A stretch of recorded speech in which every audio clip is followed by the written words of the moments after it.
This is brand new iPhone 16. ഈ ഒരു ഡിവൈസിൻ്റെ display അടിച്ചുപോയി.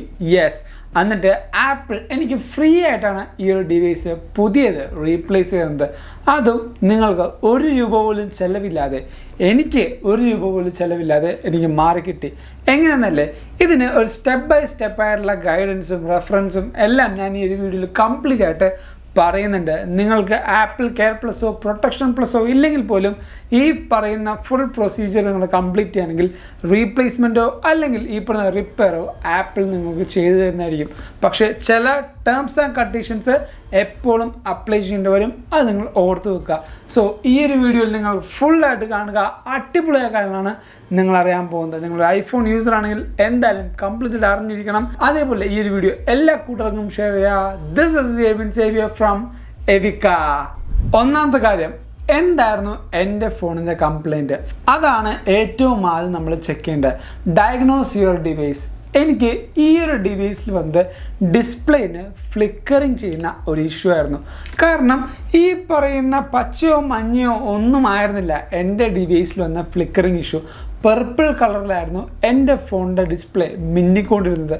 ആ ഒരു ഇഷ്യൂ ഞാൻ 1, 2, 3 എപ്പിസോഡല്ല, 5 എപ്പിസോഡിന് ശേഷമാണ് ഈ പറഞ്ഞ ആപ്പിളിൻ്റെ ഓതറൈസ് ആയ iCare കൊണ്ടുപോയി കൊടുക്കുന്നത്. ഈ iCare കൊണ്ടുപോയി കൊടുത്തപ്പോൾ അവർ എന്നോട് പറഞ്ഞു, സർ നമ്മുടെ ഡിവൈസ് ഒന്ന് ഡയഗ്നോസ് ചെയ്യണം, അതുകൊണ്ട് സബ്മിറ്റ് ചെയ്യണമെന്ന് എൻ്റെ അടുത്ത് പറഞ്ഞു. ഞാൻ പറഞ്ഞു ഓക്കെ. ഈ പറയുന്ന ആപ്പിളിൻ്റെ iCareലോ അല്ലെങ്കിൽ ഓതറൈസ്ഡ് ആയ സർവീസ് സെൻറ്ററിൽ പോകുമ്പോൾ നമ്മൾ ഏറ്റവും ഇമ്പോർട്ടൻ്റ് ആയിട്ട് ചെയ്യേണ്ട ഫസ്റ്റ് കാര്യം നമ്മുടെ ഡിവൈസ് ബാക്കപ്പ് ചെയ്യുക. ആൻഡ് ഈ ഒരു iCare പോകുമ്പോൾ നമ്മൾ ടോക്കൺ എടുത്തിട്ട് വേണം പോകാൻ. അല്ലെങ്കിൽ അവിടെ ചെന്നിട്ടാണ് നമ്മൾ ടോക്കൺ എടുക്കണമെങ്കിൽ ചില സമയത്ത് കുറേ അധികം സമയം അവിടെ വെയിറ്റ് ചെയ്യേണ്ടി വരും.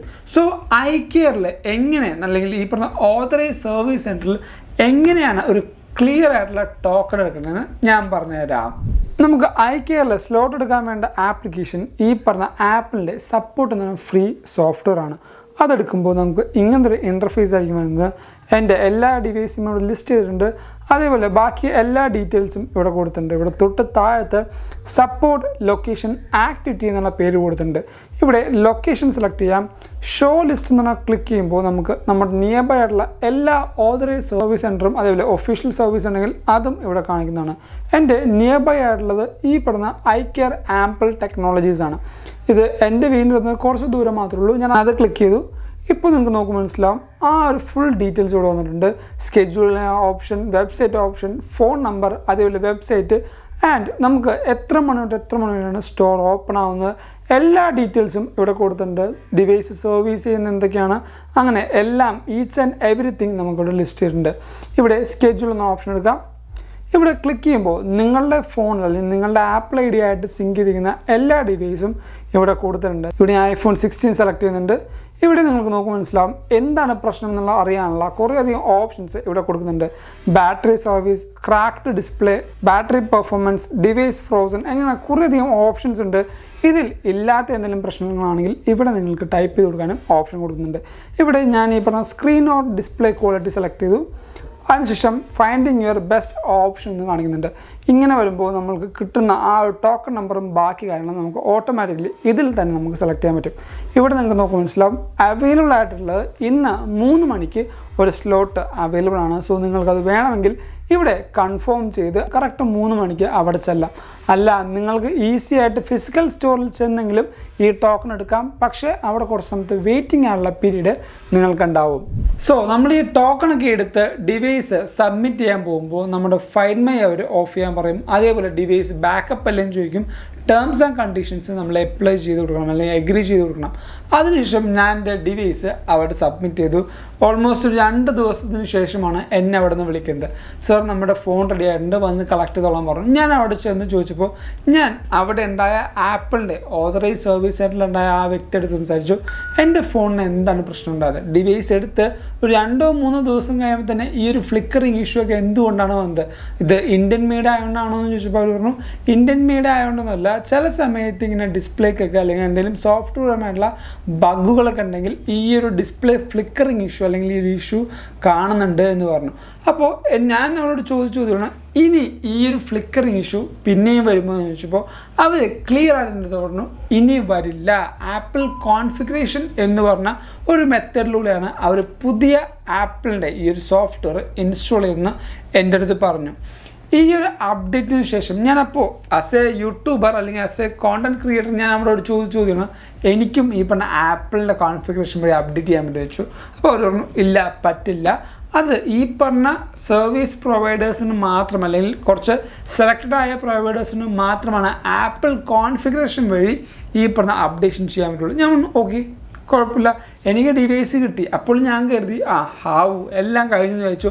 അന്ന് രാത്രി തന്നെ ഒരു 7 ആയപ്പോഴത്തേക്കും എൻ്റെ വീട്ടിൽ എത്തി. കുറച്ചായപ്പോഴത്തേക്കും സെയിം ഈ പിങ്ക് കളറിൽ ഫ്ലിക്കർ ചെയ്യുന്ന ഇഷ്യൂ എനിക്ക് ഫീൽ ചെയ്തു. ഞാൻ പിറ്റേ ദിവസം തന്നെ പിന്നെയും iCare ചെന്നു. ഞാൻ കാര്യം പറഞ്ഞത് എനിക്കിങ്ങനെ ഫോൺ തന്നു. എനിക്ക് പിറ്റേ ദിവസമായപ്പോൾ തന്നെ ഞാൻ എന്ത് ചെയ്തു, ഫ്ലിക്കറിങ് ഇഷ്യൂ കാരണം തിരിച്ചു കൊണ്ടുവന്നിട്ടുണ്ട്. എനിക്കിതിന് നല്ല സൊല്യൂഷൻ വേണം, അല്ലെങ്കിൽ എനിക്കിത് ഭയങ്കര പ്രശ്നമാവും എന്നുള്ള കാര്യം സൗമ്യമായിട്ട് ഞാൻ അവരോട് പറഞ്ഞു. ഞാൻ ദേഷ്യപ്പെടാനോ അല്ലെങ്കിൽ ബുദ്ധിമുട്ടാകുന്ന പോലെ നമുക്ക് ഞാൻ വലിയ സമാധാനപ്രിയനാണെന്നല്ല ഉദ്ദേശിച്ചത്. അവിടെ പോയി വെറുതെ ഒച്ച ഉണ്ടാക്കിയിട്ട് കാര്യമില്ല. നമ്മൾ കറക്റ്റായിട്ട് ക്ലിയർ ആയിട്ട് അവരുടെ അടുത്ത് കാര്യങ്ങൾ പറയണം. അന്നേരമാണ് അവർക്കും കുറച്ചും കാര്യങ്ങളും ക്ഷമയോടെ കേൾക്കാനൊക്കെ പറ്റുള്ളൂ. കുറച്ചൊക്കെ ഞാൻ ദേഷ്യപ്പെടേണ്ട വന്നാൽ ദേഷ്യപ്പെടണം, ഇല്ലെന്ന് ഞാൻ പറയുന്നില്ല. സോ ആ ഒരു കാര്യം അവിടെ നിൽക്കട്ടെ. അതിനുശേഷം ഞാൻ രണ്ടാമത് ഈ പറഞ്ഞ iCareൽ കൊണ്ടുപോയി ഫോൺ സബ്മിറ്റ് ചെയ്തപ്പോൾ അവരെന്നോട് പറഞ്ഞു സർ ഇനി ഇവിടെ ഒരു എപ്പിസോഡ് നമുക്ക് ചെയ്യേണ്ട അല്ലെങ്കിൽ സർവീസ് ചെയ്യേണ്ട. കാരണം ഒരു ട്രൈ ചെയ്തു. ഈ ഒരു ട്രൈ ചെയ്തപ്പോൾ സാറ് ഈ പറയുന്ന ഡിവൈസിൻ്റെ കംപ്ലയിൻറ്റ് മാറിയിട്ടില്ല എന്ന് വന്നുകൊണ്ട് തന്നെ ഡിവൈസ് നമുക്ക് ബാംഗ്ലൂരിലേക്ക്, അതായത് ആപ്പിളിൻ്റെ ഒഫീഷ്യൽ സർവീസ് സെൻറ്റർ, ഇന്ത്യയിലെ ഒരേ ഒരു ഒഫീഷ്യൽ സർവീസ് സെൻറ്റർ ഉള്ളൂ, അത് ബാംഗ്ലൂരാണ്. ബാക്കി ഓരോ സർവീസ് സെൻറ്ററും അതേപോലെ ഔട്ട്ലെറ്റും റീറ്റെയിലാണ്. എക്സെപ്റ്റ് 2 എണ്ണം ഡൽഹിയിലും മുംബൈയിലുള്ളത് മാത്രമാണ് ഒഫീഷ്യലും, അതേപോലെ ബാംഗ്ലൂരിലാണ് ഒഫീഷ്യൽ സർവീസ് സെൻറ്ററായിട്ടുള്ളത്. ഈ ഒഫീഷ്യൽ സർവീസ് സെൻറ്ററിൽ ആപ്പിൾ ഡയറക്റ്റ് തന്നെ ഗൈഡൻസ് കൊടുത്ത് ടീച്ച് ചെയ്ത് ആ ഒരു ഫുൾ ട്യൂട്ടോറിയലും കാലം പഠിച്ച് ഗൈഡൻസ് ആയിട്ട് വരുന്ന ആൾക്കാരാണ് ഇവിടെ ഡിവൈസ് സർവീസ് ചെയ്യുന്നത്. അങ്ങനെ ഞാൻ പറഞ്ഞു ഓക്കെ എനിക്ക് ഡിവൈസ് ഞാൻ തന്നുവിടാം, എത്ര ദിവസം മിനിമം എടുക്കുമെന്ന് വെച്ചു. കാരണം എനിക്ക് ഈ ഒരു ഡിവൈസ് കൊണ്ട് കുറേയധികം കാര്യങ്ങൾ ചെയ്യാനുണ്ട്. എനിക്ക് പുതിയ കോണ്ടന്റ് എടുക്കണം, അതേപോലെ ട്രൈ ചെയ്യണം, എനിക്ക് എക്സ്പീരിയൻസ് ചെയ്യണം. നമ്മൾ കാശ് കൊടുത്തൊരു ഫോണോ കാറോ ഒരു ബൈക്കൊക്കെ വാങ്ങിച്ചിട്ട് പിറ്റേ ദിവസം അല്ലെങ്കിൽ 2ാം പക്കം ഈ പറഞ്ഞ പ്രശ്നം വരുമ്പോൾ നമുക്ക് എല്ലാവർക്കും ഒരു ഇറിറ്റേഷൻ ഉണ്ടാവും, ഒരു ഫ്രസ്ട്രേഷൻ ഉണ്ടാവും. ആ ഒരു ഫ്രസ്ട്രേഷൻ എനിക്കുണ്ടായിരുന്നു. പക്ഷേ ഞാൻ അത് അവരോട് പറഞ്ഞൊന്നുമില്ല. ഞാൻ പറഞ്ഞു ചേട്ടാ എനിക്കിങ്ങനെ ഭയങ്കര സങ്കടമുണ്ട്. കാരണം ഞാൻ കഷ്ടപ്പെട്ടൊരു ഫോൺ എടുത്തു, EMI അടച്ചുകൊണ്ടിരിക്കുകയാണ്, EMI കട്ടായി, എന്നിട്ടും എനിക്ക് ഈ ഡിവൈസ് യൂസ് ചെയ്യാൻ പറ്റുന്നില്ല. എനിക്ക് അങ്ങനെ കുറേ ബുദ്ധിമുട്ടുകളുണ്ട്. സോ എന്തായാലും ഒന്ന് ഫാസ്റ്റാക്കി തന്നെ, അല്ലെങ്കിൽ എത്രയും വേഗം ഈ ഒരു പ്രശ്നം സോർട്ട് ഔട്ട് ചെയ്തതെന്ന് ഞാൻ ക്ലിയർ ആയിട്ട് അവരോട് പറഞ്ഞു. ഞാൻ റിക്വസ്റ്റ് ചെയ്തു. അപ്പോൾ അവർ പറഞ്ഞു ശരി സാർ, നമുക്കിപ്പോൾ ദീപാവലിയുടെ സമയത്തായിരുന്നു, ഈ പറഞ്ഞ ദീപാവലിയല്ല ഈ പറഞ്ഞ പൂജവെപ്പിൻ്റെ സമയത്തായിരുന്നു ഞാൻ എൻ്റെ ഫോൺ അവർക്ക് കൊടുക്കുന്നത്. ഫോൺ കൊടുക്കുന്നത് വെച്ചാൽ ശനിയാഴ്ച ആ ഒരു സമയത്ത് ഈ പറഞ്ഞ പൂജവെപ്പും കാര്യങ്ങളും, വെള്ളി ശനി ഞായർ ആ ഒരു പൂജവെപ്പ് സമയമായിരുന്നു. ഞാൻ ബുധനാഴ്ച ഫോൺ കൊടുത്തു. അപ്പോൾ അവരെന്നോട് പറഞ്ഞായിരുന്നു ഓൾറെഡി സർ ഈ ഒരു ബാച്ചിൽ പോയില്ലെങ്കിൽ പിന്നെ അടുത്ത ആഴ്ച പോകുള്ളൂ. കാരണം ബാംഗ്ലൂർ ഈ ഒരു പൂജ ഹോളിഡേയ്സ് ആയതുകൊണ്ട് എല്ലാം ക്ലോസ്ഡ് ആയിരിക്കും, അല്ലെങ്കിൽ എല്ലാം ഷട്ട് ഡൗൺ ചെയ്തിട്ടുണ്ടാവും. അതുകൊണ്ട് തന്നെ നമുക്ക് ഡിവൈസ് അങ്ങോട്ട് ട്രാൻസ്പോർട്ട് ചെയ്യാനോ കൊറിയർ ചെയ്യാനോ പറ്റില്ല എന്ന് അവരെന്നോട് പറഞ്ഞു. എന്നാലും എൻ്റെ ഒരു ശുഭാപ്തി വിശ്വാസം അനുസരിച്ച് നമ്മൾ പിറ്റേ ദിവസം പോകും, അല്ലെങ്കിൽ ആ ബാച്ചിൽ പോകുമെന്ന് കരുതി. അൺഫോർച്യുനേറ്റ്ലി ആ ഒരു ബാച്ചിൽ പോയില്ല. അടുത്ത ആഴ്ച, അതായത് മൺഡേ, ഞാൻ സബ്മിറ്റ് ചെയ്തത് വെനസ്ഡേ ആണെങ്കിൽ നെക്സ്റ്റ് വീക്ക് മൺഡേ ആണ് ഈ ഒരു ഡിവൈസ് എറണാകുളത്ത് നിന്ന് അല്ലെങ്കിൽ എടപ്പള്ളിയിൽ നിന്ന് ബാംഗ്ലൂരിലേക്ക് കൊറിയറായിട്ട് പോയത്. അതിനുശേഷം ഈ ഒരു ഡിവൈസ് നമുക്ക് അവിടെ എത്തുമ്പോൾ തന്നെ, അല്ലെങ്കിൽ നമ്മുടെ iCare അവർ സെൻഡ് ചെയ്യുമ്പോൾ തന്നെ ആപ്പിളിൻ്റെ ഒഫീഷ്യൽ മെയിൽ എനിക്ക് വന്നു. ഈ ഒരു സർവീസ് സ്റ്റാറ്റസും അല്ലെങ്കിൽ സർവീസിന് കൊടുത്തു എന്ന് പറഞ്ഞാൽ ഫുൾ മെയിലുകളും കാരണം എൻ്റെ ഡിവൈസിൽ വരുന്നുണ്ടായിരുന്നു. ആ ഒരു മെയിലിൽ ഞാൻ ഇടയ്ക്കിടയ്ക്ക് കയറി നോക്കുമായിരുന്നു, എന്തായി അതിൻ്റെ സ്റ്റേറ്റസ്, എവിടെയായി, എന്തായെന്നൊക്കെ ചോദിച്ചു. പക്ഷേ ഇതിൻ്റെ ഇടയ്ക്ക് ഒരു പ്രശ്നം പറ്റിയെന്ന് വെച്ചാൽ ഞാൻ കരുതി എന്താണ്, ബുധനാഴ്ച കൊടുത്തു, വ്യാഴാഴ്ച ഈ ബാച്ചിൽ പോകുമെന്ന് കരുതി ഞാൻ നോക്കിയപ്പോൾ എനിക്ക് വ്യാഴാഴ്ച തന്നെ ആപ്പിളിൻ്റെ ഒരു മെയിൽ വന്നു, നിങ്ങൾ സർവീസിനായിട്ടുള്ള റിക്വസ്റ്റ് ചെയ്തിട്ടുണ്ടെന്ന്. ഈ ഒരു വ്യാഴാഴ്ച തൊട്ട് ഞാൻ തിങ്കളാഴ്ച വരെ നോക്കിയിട്ടും സർവീസിൻ്റെ ഒരു കാര്യമോ സ്റ്റേറ്റസോ അപ്ഡേറ്റ് ആയില്ല. അപ്പോൾ എനിക്കൊരു ടെൻഷൻ വന്നു. കാരണം നമ്മുടെ ഫൈൻഡ് മൈയോ ബാക്കി എല്ലാ കാര്യവും ഞാൻ ക്ലോസ് ചെയ്തിട്ടാണ് ഇട്ടിരിക്കുന്നത്. അത് കഴിഞ്ഞിട്ട് ഞാൻ ഈ പറഞ്ഞ ചൊവ്വാഴ്ച, അതായത് നെക്സ്റ്റ് വീക്ക് ചൊവ്വാഴ്ച ഞാൻ iCare പോയപ്പോൾ അവരോട് പറഞ്ഞു എന്താണ് സംഭവം, എനിക്കിത് അറിയണം, എൻ്റെ ഫോൺ എവിടെയാണെന്ന് എനിക്കൊരു പിടുത്തമില്ല. ഇപ്പോൾ ഫോൺ സർവീസിന് പോയി എന്നാണ് ഇവിടുന്ന് പറയുന്നത്, പക്ഷേ ഈ പറഞ്ഞ ഡിവൈസ് അവിടെ എത്തിയിട്ടില്ല എന്നാണ് എനിക്ക് മെയിലിൽ കാണിക്കുന്നത്. മെയിലിൽ നമുക്ക് സ്റ്റേറ്റസ് അപ്ഡേറ്റ് ആകുമ്പോൾ കാണാൻ പറ്റും. അപ്പോൾ അവർ പറഞ്ഞു സർ തിങ്കളാഴ്ചയാണ് അയച്ചത്, ഞാൻ അവർ പറഞ്ഞില്ലായിരുന്നു എന്ന് ചോദിച്ചപ്പോൾ ഞാൻ ഓക്കെ സംഭവം കൂളായി, അതവിടെ കഴിഞ്ഞു. അതിനുശേഷം ബുധനാഴ്ച ഈ ഒരു സംഭവം അവർ ഫിസിക്കൽ ഡയഗ്നോസിക് സ്റ്റാർട്ട് ചെയ്തു. അതായത് ആപ്പിളിൻ്റെ ഒഫീഷ്യലായിട്ടുള്ള ആൾക്കാർ ഡിവൈസ് ഫിസിക്കലായിട്ട് ചെക്ക് ചെയ്യാൻ വേണ്ടിയുള്ള ആ ഡയഗ്നോസ്റ്റിക്സ് സ്റ്റാർട്ട് ചെയ്തു. അത് രാവിലെ എനിക്ക് തോന്നുന്നു ഒരു 10-11 മണിക്ക് അവർ ആ ഒരു ഡയഗ്നോസ്റ്റിക്സ് സ്റ്റാർട്ട് ചെയ്തു. 3:30-3:45 ആയപ്പോഴത്തേക്കും ഓൾമോസ്റ്റ് 3 മണി തൊട്ട് 4 മണിക്ക് ഇടയ്ക്ക് തന്നെ എൻ്റെ ഈ സ്റ്റേറ്റസിൽ അവർ കാണിച്ചു ന്യൂ ഡിവൈസ് റീപ്ലേസ്ഡ് എന്ന്.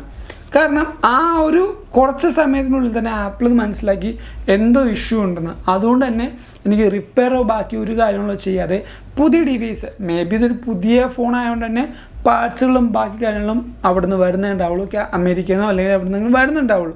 അതുകൊണ്ടായിരിക്കും റീപ്ലേസ് ചെയ്തത്. എന്നാലും ഈ പറഞ്ഞ ₹1 പോലും കൊടുക്കേണ്ട വന്നില്ല എനിക്ക് റീപ്ലേസ് ചെയ്യാനും അതേപോലെ സർവീസിനും.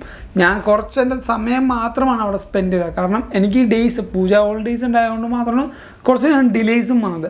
ആ ഒരു ഡിവൈസ് അന്ന് തന്നെ എനിക്ക് 3:45 ആയപ്പോഴത്തേക്കും പ്രൊഡക്റ്റ് റീപ്ലേസ് ചെയ്തിട്ടുണ്ടെന്നാണ് മെയിൽ ആ ഒരു സ്റ്റേറ്റസ് അപ്ഡേറ്റ് ആയി. അതിനുശേഷം ഒരു 2 ദിവസം കഴിഞ്ഞപ്പോഴത്തേക്കും എനിക്ക് iCare പുതിയ iPhone 16 എനിക്ക് കയ്യിലേക്ക് കിട്ടി. ഞാൻ ഈ ഒരു ഡിവൈസ് അവരുടെ കയ്യിൽ നിന്ന് വാങ്ങിക്കുമ്പോൾ അല്ലെങ്കിൽ ഞാൻ ഡിവൈസ് വാങ്ങിച്ചപ്പോൾ ഞാൻ ആദ്യം അവരോട് ചോദിച്ചത് ഈ ഒരു ഇഷ്യൂ ഇനി വരുമെന്നാണ്. കാരണം ഒബ്വിയസ്ലി നമുക്ക് ഉണ്ടാകുന്ന ഡൗട്ടാണ്. അപ്പോൾ അവരോട് സാർ ഇനിയും ഇങ്ങനത്തെ ഇഷ്യൂ വരില്ല, വന്നാലും നമുക്ക് സർവീസ് ചെയ്യാം സാർ, പേടിക്കേണ്ട. കാരണം എല്ലാ കാര്യങ്ങൾക്കും ഞാൻ അന്ന് പഠിച്ചൊരു പുതിയ കാര്യമാണ്. ഞാൻ ഒരിക്കലും പറയില്ല എനിക്ക് എല്ലാം ആപ്പിളിനെ പറ്റി അറിയാമെന്ന്. ഞാനും ഓരോ ദിവസം പുതിയ പുതിയ കാര്യങ്ങൾ മിസ്റ്റേക്കിൽ നിന്നും അതേപോലെ പലരിലും കയ്യിൽ നിന്ന് ഞാൻ പഠിച്ചുകൊണ്ടിരിക്കുകയാണ്. സോ ഞാൻ അന്നൊരു പുതിയ കാര്യം പഠിച്ചു. നമ്മുടെ ആപ്പിളിൻ്റെ ലൈറ്റ്നിങ് ടു 3.5 ജാക്കിൻ്റെ ഹെഡ്ഫോണിൻ്റെ അഡാപ്റ്ററുണ്ട്, ചെറുതൊരെണ്ണം. ആ ഒരു അഡാപ്റ്ററിന് വരെ 1 ഇയർ വാറണ്ടി ആപ്പിൾ കൊടുക്കുന്നുണ്ട്. നിങ്ങൾക്കറിയാവുന്ന ആ കാര്യം. അറിയില്ലെങ്കിൽ എന്താണ് തൊട്ട് താഴത്ത് കമൻറ്റ് ചെയ്യുക. എനിക്കത് അറിയില്ലായിരുന്നു. എനിക്കത് പറയാനൊരു നാണക്കേടില്ല, കാരണം എനിക്കത് അറിയില്ലായിരുന്നു. ഞാൻ അന്നാണ് ഈ ഒരു കാര്യം പറഞ്ഞത്.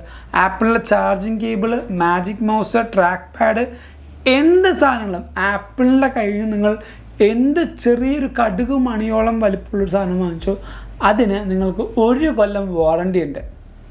ചാർജിങ് കേബിൾ വർക്കാവുന്നില്ലെങ്കിൽ അതിനൊരു കൊല്ലം വാറണ്ടി ഉണ്ടെങ്കിൽ ചിലപ്പോൾ നിങ്ങൾക്ക് റീപ്ലേസ് ചെയ്ത് കിട്ടും. ചാർജിങ് ബ്രിക്ക് നിങ്ങൾക്ക് റീപ്ലേസ് ചെയ്ത് കിട്ടും. നിങ്ങൾക്ക് എന്ത് കാര്യങ്ങളും ആപ്പിളിൽ നിന്ന് വാങ്ങിച്ചാലും റീപ്ലേസ്മെൻ്റ് അല്ല, സർവീസോ ബാക്കി കാര്യങ്ങളും നിങ്ങൾക്ക് കിട്ടിയിരിക്കും. പക്ഷേ അതിലും കുറച്ച് ടേംസ് ആൻഡ് കണ്ടീഷൻസ് ആപ്പിൾ പറയുന്നുണ്ട്. ആ ഒരു കാര്യങ്ങൾ കറക്റ്റ് ആണെങ്കിൽ മാത്രമാണ് ഇത് റീപ്ലേസോ സർവീസോ ചെയ്ത് കിട്ടുള്ളൂ. ആ ഒരു കാര്യം നിങ്ങൾ എന്തായാലും ഓർക്കണം. അടുത്തൊരു ഇമ്പോർട്ടൻറ്റ് കാര്യമാണ്, എങ്ങനെയാണ് നിങ്ങൾക്ക് ആപ്പിൾ കെയറോ ബാക്കി ഒന്നുമില്ലെങ്കിലും ഫ്രീ ആയിട്ട് അല്ലെങ്കിൽ ചെറിയൊരു എമൗണ്ടിൽ ആപ്പിളിൻ്റെ ഈ ഒരു സർവീസോ റിപ്പയറോ കിട്ടുന്നത്. ഞാൻ ഡിവൈസ് അപ്ഡേറ്റ് ചെയ്ത് കഴിഞ്ഞിട്ട് ഒഫീഷ്യലായിട്ട് മാക് ഉപയോഗിച്ച് ഐട്യൂൺസ് വഴിയാണ് ഞാൻ iOS 18.0.1 ഇൻസ്റ്റാൾ ചെയ്തത്. എന്നിട്ടും എനിക്ക് ആ ഒരു ഇഷ്യൂ ഉണ്ടായിരുന്നു. ഫോൺ വാങ്ങിക്കുമ്പോൾ നമുക്ക് കിട്ടുന്നത് iOS 18 ആണ്. എനിക്ക് ഈ ഒരു ഇഷ്യൂ വന്ന സമയത്ത് എൻ്റെ വേറെ ഫോണിൽ iPhone 11, നിങ്ങൾക്ക് ഐഫോണോ അല്ലെങ്കിൽ വേറെ ഏത് ഫോണിലോ ഞാൻ ചെയ്യുന്ന ആ ഒരു പ്രോസസ്സ് ചെയ്തു വെക്കാം. ഞാൻ ഈ ഒരു ഫ്ലിക്കറിങ് ഇഷ്യൂ വന്ന സമയത്ത് സ്പോട്ടിൽ റെക്കോർഡ് ചെയ്ത് വെച്ചു. കാരണം എനിക്ക് 1ഉം 2ഉം എപ്പിസോഡ് ഷൂട്ട് ചെയ്യാൻ പറ്റിയില്ല, കാരണം അതിൽ ഫോൺ ഉണ്ടായിരുന്നില്ല.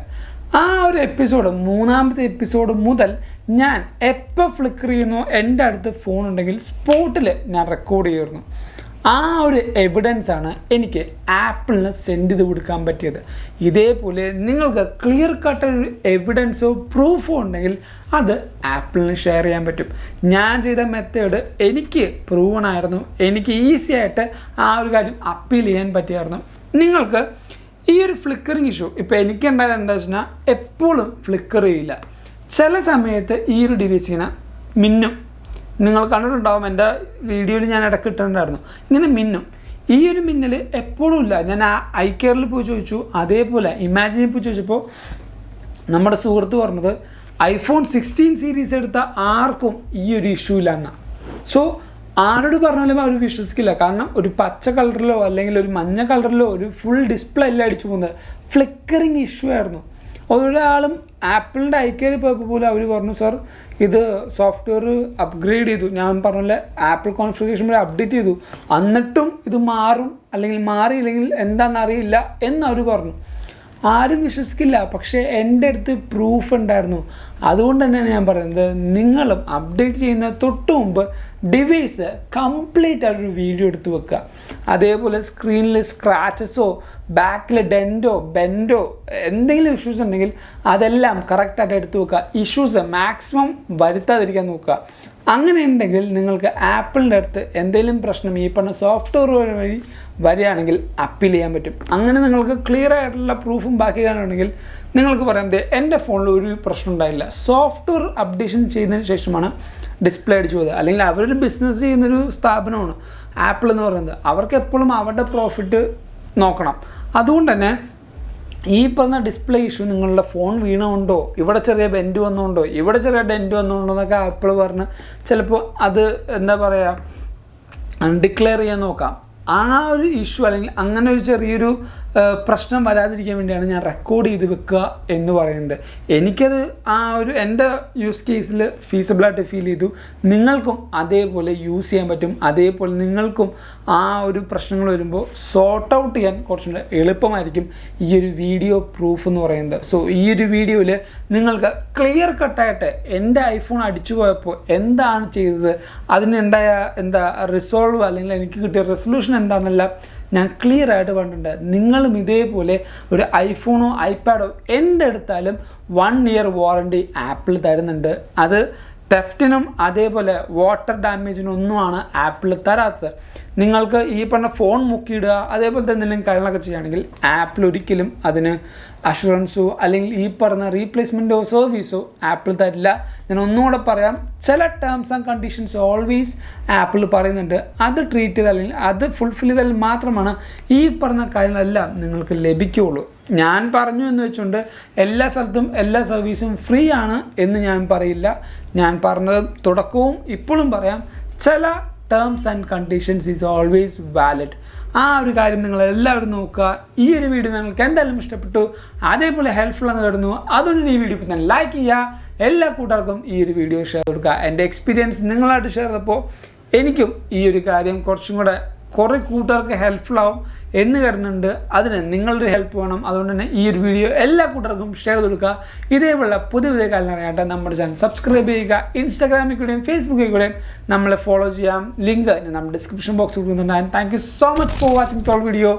This is Bin Savior signing from eywkaa.